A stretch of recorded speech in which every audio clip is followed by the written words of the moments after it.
Viewers, tanggal 5 Maret lalu, Garuda Indonesia resmi bergabung dengan aliansi SkyTeam bersama 19 maskapai penerbangan di seluruh dunia dan menjadi the World Economic Class Exclusive. Untuk lebih jelasnya mengenai hal itu, bersama saya sekarang sudah ada Eksekutif Vice President Marketing and Sales Garuda Indonesia, Bapak Erik.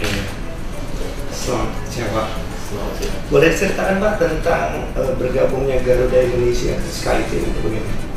Ya, itu prosesnya cukup lama ya, sudah sekitar 2-3 tahun. Kita punya rencana niat untuk masuk. Lalu tujuannya sederhana, untuk lebih memanjakan konsumen yang pertama, melalui berbagai hal, termasuk membuat jaringan kita lebih luas. Kalau misalnya contohnya ke Amerika saat ini Garuda nggak terbang sendiri. Melalui kemitraan kita dengan airline lain yang ada di SkyTeam, kita bisa sekarang membawa perusahaan kita ke seluruh dunia. Itu lebih dari 1000 destinasi, mau itu di Amerika Selatan, Eropa, Asia, semua. Yang lain juga, misalnya kita punya Garuda Frequent Flyer, sekarang mau disebut Garuda Miles. Itu kalau dulu kan cuma bisa kita dapatkan kalau kita terbang dengan Garuda. Mau ditukarkan dengan tiket, hanya bisa dengan tiket Garuda. Nah, sekarang dengan kita sudah bergabung di SkyTeam, kita bisa menggunakan Garuda Miles atau kartu Garuda kita untuk mendapatkan miles di 20 airline di dunia, dan juga kalau mau beli tiket dari manapun airline ini bisa ditransfer. Nah, itu beberapa hal, ada banyak benefit lainnya yang kita persiapkan dalam waktu 2 tahun 3 tahun terakhir ini. Karena persyaratan dari SkyTeam juga cukup banyak, jadi kita ganti beberapa sistem, kita menyiapkan semuanya supaya customer service-nya lancar, pelanggan Garuda diakui di seluruh dunia, bisa misalnya untuk level tertentu bisa masuk ke lounge dari anggota SkyTeam lain di negara lain, bisa mendapatkan prioritas untuk check-in, untuk bagasinya di handle lancar, jadi semuanya ya betul. Jadi biar semakin nyaman. Dan kalau boleh dihitung, berarti kalau misalnya tadi Bapak bilang 2-3 tahun sebelumnya, itu berarti sebelum Bapak bergabung dengan Garuda? Ya, saya masuk di saat yang tepat, pas bagian pesta. Nah, balik lagi ke ketika Bapak tepatnya apa, Pak? Dipanggil atau ditunjuk atau dipindah tugaskan dari perusahaan yang lama? Semuanya benar kayaknya. Iya. Itu apa yang tepatnya Bapak lakukan untuk Garuda ini? Sejak saya bergabung? Ya, ada beberapa hal. Yang pertama tentunya belajar banyak. Ini bagaimanapun juga, walaupun tetap marketing sales yang saya jalani sebelumnya, ini adalah industri yang baru untuk saya. Berbeda dari yang sebelum-sebelumnya. Tapi untungnya di Garuda kan orang-orangnya jago-jago semua. Jadi saya mendapatkan sekolah yang baik nih, yang guru-guru yang baik. Tapi yang kedua, tentunya banyak hal yang perlu dilakukan juga untuk meningkatkan penjualan, untuk meningkatkan image. Salah satunya adalah tujuan Garuda adalah juga untuk menjadi pemain global, bukan hanya besar di kandang, tapi juga besar di dunia. Sudah mulai terlihat kalau kita lihat dari hasil riset dari Skytrax. Dan Skytrax ini adalah lembaga riset internasional pemuka mungkin untuk airline. Saat ini Garuda sudah maju-maju terus, sudah menjadi airline terbaik nomor 8 di dunia. Nah, kalau kita tahu dari ratusan airline di dunia, nomor 8 itu sangat tinggi. Di antara anggota SkyTeam nggak ada yang lebih tinggi dari 8, jadi kita udah langsung menjadi nomor 1 Indonesia. Namun sebagai pembawa bendera Indonesia, kita punya tugas besar untuk selalu meningkatkan citra Garuda di dunia dan juga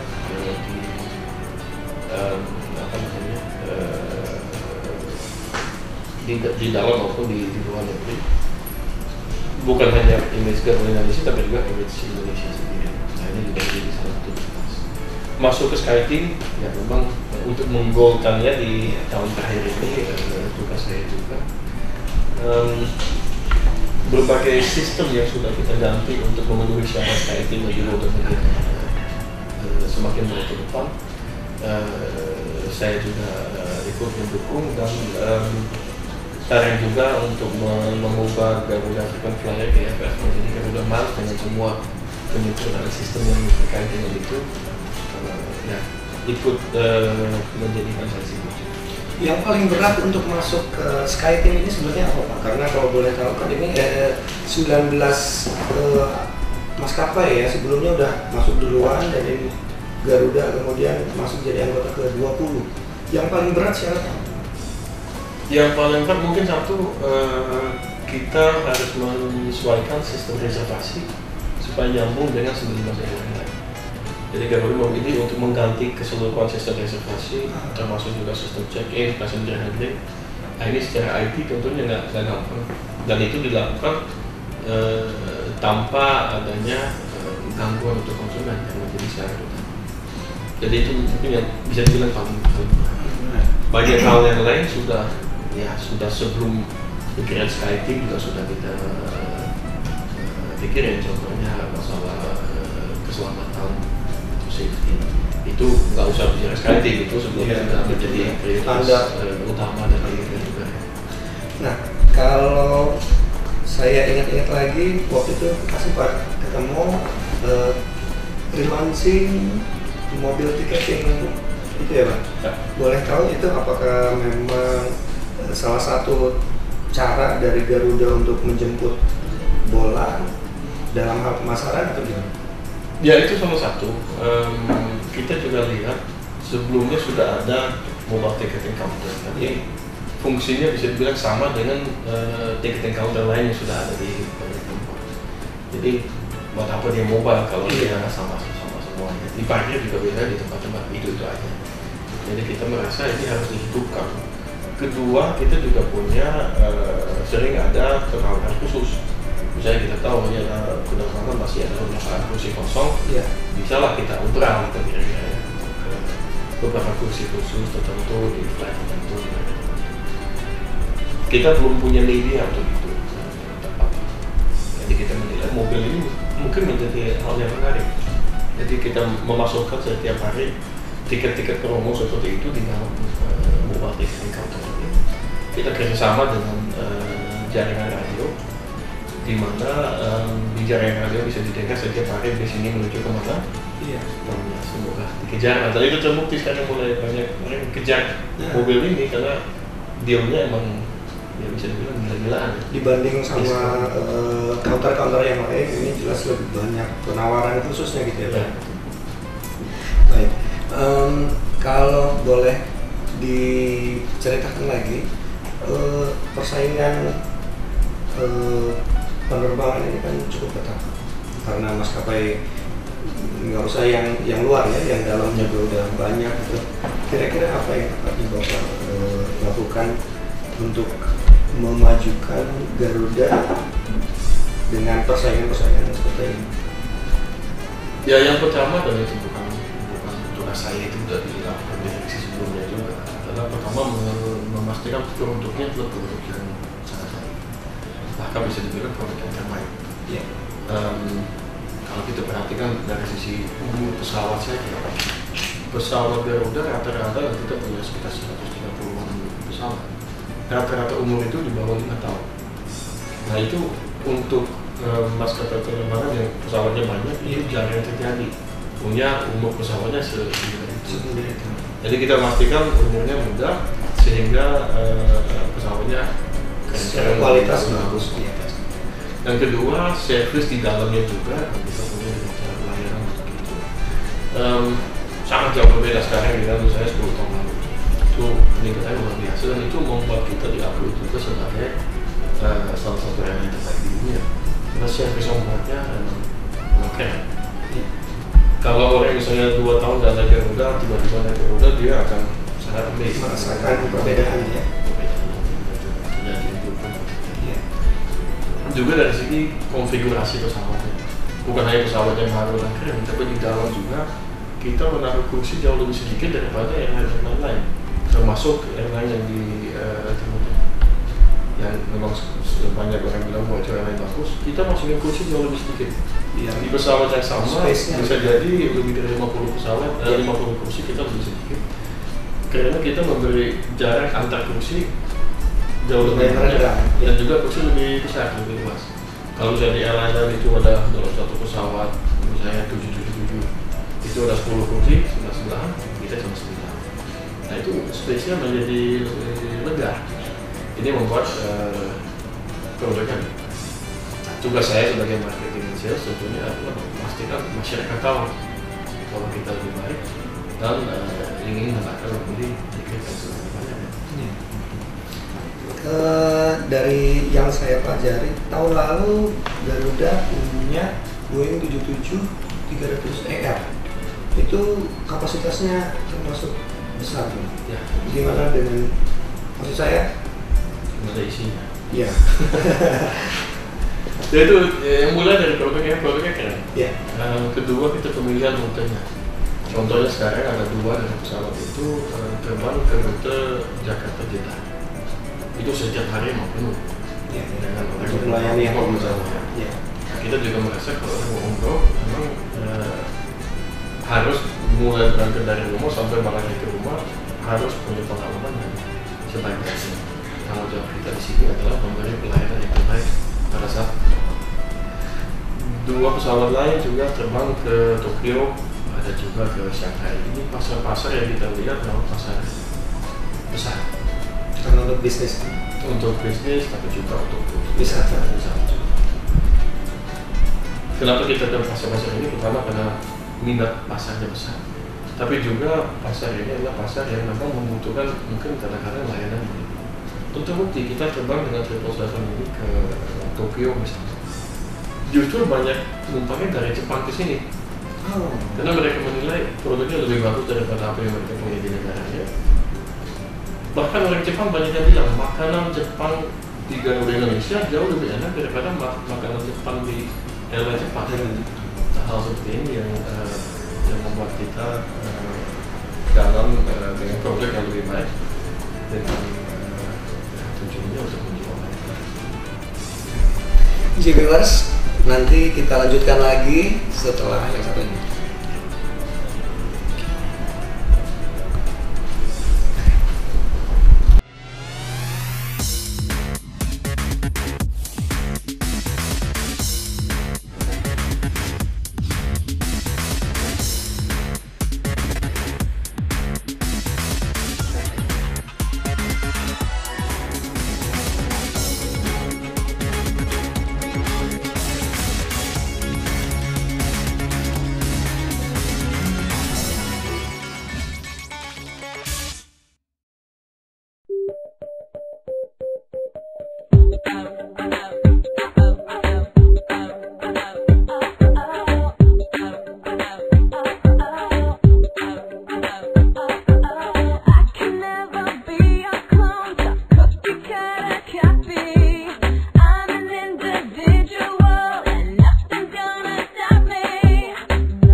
Viewers, kembali lagi bersama saya dan Pak Eric Meyer. Kita tadi ngobrolin soal marketing PT Garuda Indonesia, dan sekarang saya ingin bertanya Pak tentang kan karena Bapak di maskapai penerbangan, jadi pasti rajin untuk traveling ke berbagai daerah gitu, baik dalam maupun luar.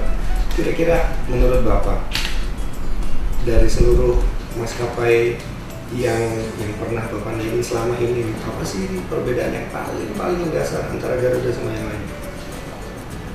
Ada dua hal. Yang pertama, dan tadi sudah saya bahas juga mengenai jumlah kursi dalam pesawat, atau dengan kata lain, luasnya kursi yang kita sediakan. Orang lain kan merasa, oh kalau mau kursi yang luas, yang banyak harus naik bisnis kelas. Itu paling tidak premium economy class. Nah, konfigurasi economy kelasnya Garuda itu sama dengan yang di airline lain, banyak disebutnya premium economy class. Yang udah lebih besar, lebih luas. Ini perbedaan yang luar biasa. Dan kedua adalah cara kita melayani. Jadi kita melayani dengan Indonesian hospitality. Nah, ini sesuatu yang juga oleh banyak passenger dari luar itu mereka sangat senang. Karena cara, ya mungkin memang benar Indonesia terkenal dengan mahal juga dengan service orientation yang sangat baik. Di training center kita semua awak cabin itu yang dilatih itu bisa 6-9 bulan khusus untuk bisa melayani. Selain tentunya ada aspek keselamatan dan lain-lain, tapi Indonesian hospitality ini benar-benar kita akan serius dan menjadi satu trademark khusus kita dibanding banyak yang lain.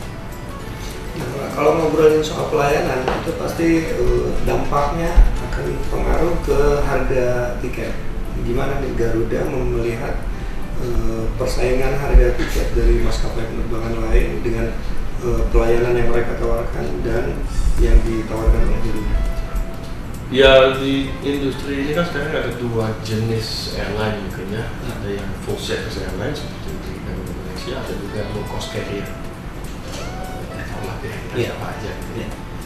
Sebenarnya ini banyak juga lebih ke marketingnya. Kalau hari ini kita beli tiket penerbangan untuk besok misalnya, nah Garuda dengan low cost carrier nggak beda harga tiketnya. Dan dia kalau low cost carrier murah kalau kita beli misalnya namanya yang jauh berbeda tentunya dari segi service-nya.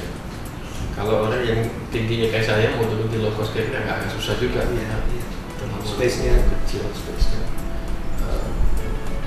Jadi service ini menjadi suatu yang penting. Juga di low cost carrier ini kalau kita beli tiket saja mungkin murah. Habis itu bayar lagi untuk makannya, untuk bagasi, untuk macam-macam. Kalau di jumlah, jalan-jalan juga udah bisa beli tiket juga. Jadi saya rasa masing-masing punya segmen pasar yang berbeda-beda. Dua-duanya perlu ada, dua-duanya harus sukses dan tujuannya sama untuk melayani kebutuhan transportasi masyarakat. Dan kelihatannya bisa hidup bareng ini antara airline full service dan low cost karena masing-masing memenuhi kebutuhan masyarakat. Iya. Terus kalau tadi kita bicara pelayanan, kita bicara harga tiket, tentang safety, gimana Garuda masuk ke dalam persaingan dengan maskapai-maskapai lain? Ya kalau saya sih selalu menjadi nomor satu di Garuda dan itu nggak bisa digabungkan. Iya. Even mau itu direktur utama pun, komisaris utama pun mau intervensi soal safety dengan hal-hal yang dianggapnya tidak tepat, nggak bisa. Dan begitu udah kamu nggak bisa. Punya tim khusus, dan kita memenuhi semua syarat dari semua safety audit yang perlu ada. Di Indonesia, Garuda memang merupakan satu-satunya airline yang selalu mendapatkan sertifikasi dari IOSA. IOSA itu IATA Operational Safety Audit. Itu diatur di dunia sebagai safety standard yang harus dipenuhi oleh airline. Memang di Indonesia hanya ada yang selalu mendapatkan sertifikasi. Masuk SkyTeam juga tuntutan terhadap safety tentunya ada. Tapi itu juga gampang lolosnya karena sudah ada IOSA, sudah ada yang lain-lain. Jadi safety memang menjadi nomor satu. Lalu Pak, kalau misalnya tadi sudah dibahas semuanya, sekarang purna jual gimana Pak? Karena kita bicara marketing, bicara penjualan, kita juga pasti bicara purna jual. Apa yang sudah dibeli oleh konsumen itu, apalagi yang mereka bisa dapatkan setelahnya? Ya banyak hal ya. Yang pertama tentunya kita punya program Garuda Miles yang memang bisa dipilih juga termasuk sebagai program jual. Jadi kita sudah terbang, kita mendapat kamar, nanti bisa digunakan semacam member gitu ya. Hal lain di kita memang touch point-nya ada puluhan ya, dan kita tangani semua. Contohnya setelah orang sudah terbang, sudah mendarat, kan di bandara Jakarta misalnya ini kan cukup crowded ya, kita nunggu bagasi pulang bisa juga cukup lama karena memang bandaranya padat sekali. Jadi khusus untuk pelanggan kita yang bisnis kelas misalnya, kita menyiapkan sekarang arrival lounge. Dimana kalau kita mendarat, kita tinggal duduk di arrival lounge, bagasi kita akan diambil oleh petugas, kita ada, kita kasih tahu. Itu untuk semua kelas atau kelas untuk business class? Business class. Jadi kalau ekonomi tetap harus ngantri. Ya, ekonomi atau lebih tiket business class. Iya. Atau punya platinum misalnya gitu. Oke. 1, 2, 3, 4, 5. Sekarang saya ingin bertanya tentang armada dan spot-spot yang lebih kecil gitu. Kalau misalnya ke kota-kota besar sudah ya itu pasti dilayani sama Garuda. Kalau misalnya yang rute-rute perintis itu gimana? Ya dulu nggak terlalu banyak dilayani oleh Garuda karena sudah ada pembagian tugas dulu dari pemerintah, Garuda yang besar-besar ke platinum yang kecil. Iya. Namun pertumbuhan kebutuhan pasar di wilayah termasuk yang lebih kecil itu meningkat jauh lebih cepat daripada mungkin kesanggupan yang lain untuk mengisinya. Kedua juga terutama dari pasar luar negeri, banyak negara atau pemerintahan mengisyaratkannya untuk hanya bisa untuk warganya hanya boleh menggunakan airline yang memang sertifikasi IOSA. Kalau tidak di asuransinya. Jadi kita melihat ini sesuatu yang penting, dan Garuda ini juga masuk ke pasar itu dengan pesawat terbaru yang kita datangkan mulai akhir tahun lalu, yang kita sebutnya Garuda Indonesia Explore. Jadi dia adalah pesawat turbopropeller, tapi buatan dari pabrik Airbus ya, jadi yang sama juga. Itu kapasitas berapa? Itu 70-an. Dan itu terbangnya ke landasan yang pendek-pendek. Jadi pesawat jet seperti ini kan nggak mungkin mendarat di landasan yang pendek. Ini bisa. Sehingga kita tahun lalu juga sudah buka rute ke Labuan Bajo, misalnya ke Bima, ke ND, ke Tambulaka. Tahun ini ada beberapa tambahan lagi seperti Jember, Banyuwangi, banyak destinasi lain. Oke. Kita akan kembali lagi dan ngobrol lebih banyak lagi dengan Pak Erik setelah ini.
Pak Eric Meyer. Tadi kita udah ngobrolin tentang pekerjaannya. Sekarang yang lebih pribadi lagi, Pak. Bapak sering bepergian ke destinasi-destinasi di dalam negeri. Daerah mana, Pak, yang menurut Bapak dari sisi pemandangannya, dari sisi keramah tamahan penduduknya itu yang lebih menarik? Susah untuk bilang lebih menarik karena masing-masing wilayah punya daya tarikan sendiri. Secara pribadi ya kembali ke selera. Suka gunung, suka laut, atau suka tentunya selalu yang disebut nomor satu oleh siapapun adalah Bali ya. Karena objek wisatanya banyak dan memang infrastruktur untuk pariwisata. Yogyakarta juga masyarakat yang sangat baik juga, historinya banyak, ada beberapa objek wisata yang tingkat dunia yang bisa kita lihat. Namun ada banyak hal lain, contohnya kita sekarang coba ke Labuan Bajo, saya lihat ke sana. Daerah yang masih belum terlalu dieksplor tapi luar biasa indahnya. Kalaupun kita nggak suka lihat komodo, wilayahnya sendiri secara alamnya juga sangat bagus. Saya juga selalu senang kalau misalnya ke Manado. Manado itu agak berbeda, kalau kita suka laut atau diving. Tapi juga kotanya sendiri, kota yang seru, selalu hidup 24 jam kelihatannya. Masyarakatnya juga sangat terbuka dan ya alamnya juga indah. Jadi banyak sekali diversifikasi dan kalau ke timur lagi gimana? Saya ke Ambon juga sangat senang karena memang pasir putihnya yang putih sekali. Sayang saya belum sempat ke Ternate misalnya, jadi itu adalah satu hal yang ingin juga saya coba. Ya, kerjaan. Kita juga baru buka untuk ke Merauke itu. Kita pesan bisa coba juga ke sana.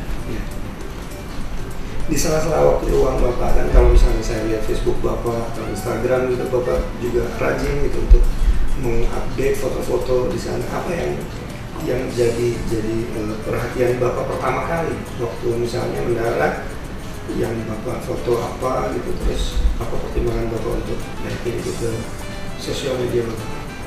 Tergantung, satu bisa untuk promosi. Kalau promosi ya pasti sampai tanya menjadi backgroundnya. Tapi juga untuk saya sendiri dan teman-teman senang melihat alam. Apa yang biasa yang biasa Bapak cari kalau kesana, maksudnya di luar pekerjaan ini Pak? Karena kan memang selalu pasti ada masa-masa yang memang santai gitu. Kira-kira apa yang Bapak cari di situ? Biasanya saya cari pemandangan yang indah. Jadi itu buat saya ya mengagumi hasil karya sang pencipta ya, jadi luar biasa kalau kita lihat. Itu jadi bonus ya Pak, maksudnya ya ada travelingnya, terus kita bisa lihat. Oke, boleh tahu Pak hobi Bapak? Ya hobi utama saya kerja. Jadi yang workaholic mungkin. Ya ini juga kantor di Mandara, jadi tiap hari juga menghabiskan waktu di mobil juga banyak.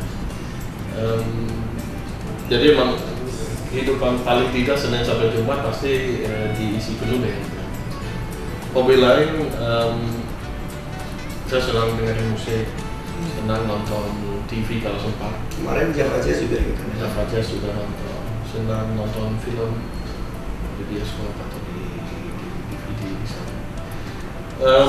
Jalan-jalan, belanja pun shopping-shoppingan, ayo jalan-jalan main sama anak, main sama istri, juga. Karena udah Senin sampai Jumat banyak waktu terserap ke pekerjaan, ya harus diimbangi dengan. Kalau olahraga gimana? Kurang banyak, makanya nggak boleh buncit ya. Dari tadi di syuting saya nahan perut, lah kan stres di muka ya, nahan perut ini. Boleh tahu lagi Pak, anak Bapak itu sekarang usianya udah hampir 7 ya? Itu udah mau masuk SD? Udah kelas 1 sih. Udah kelas 1. Gimana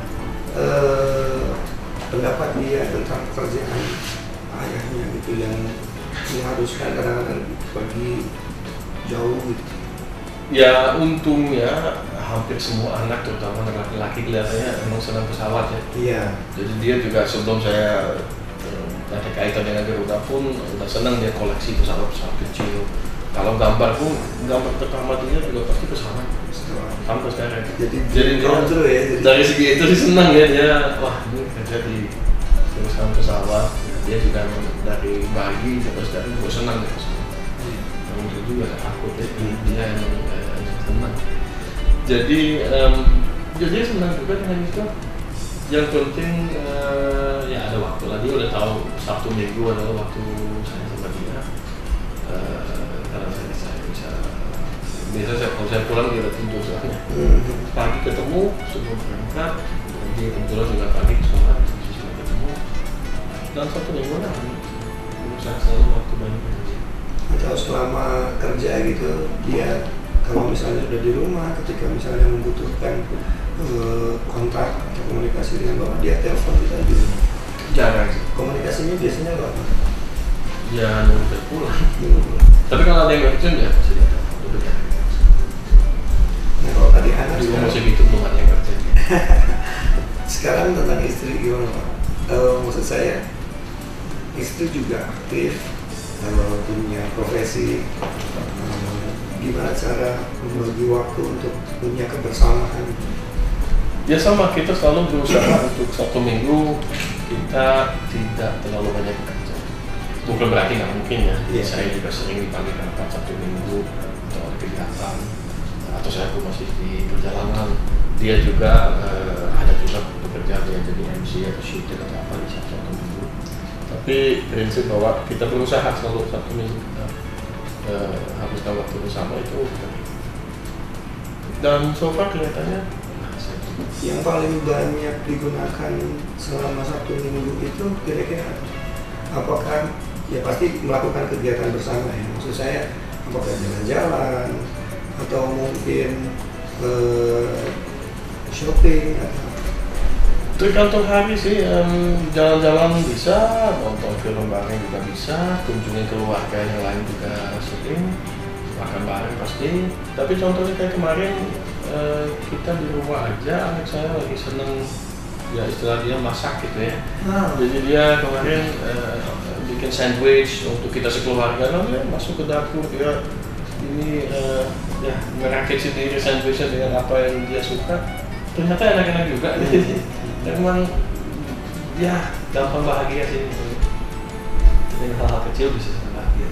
Iya. Asal bahagia. Viewers, nanti kita lanjutkan lagi setelah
Viewers, masih bersama saya dan Pak Erick Meyer.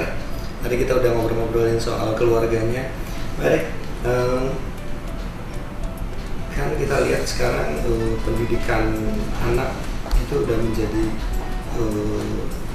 garis yang nggak bisa dihilangkan lah. Maksud saya sekarang kita lihat perkembangan di masyarakat gitu, perkelahian pelajar atau kenakalan remaja yang udah menjurus ke kriminal gitu.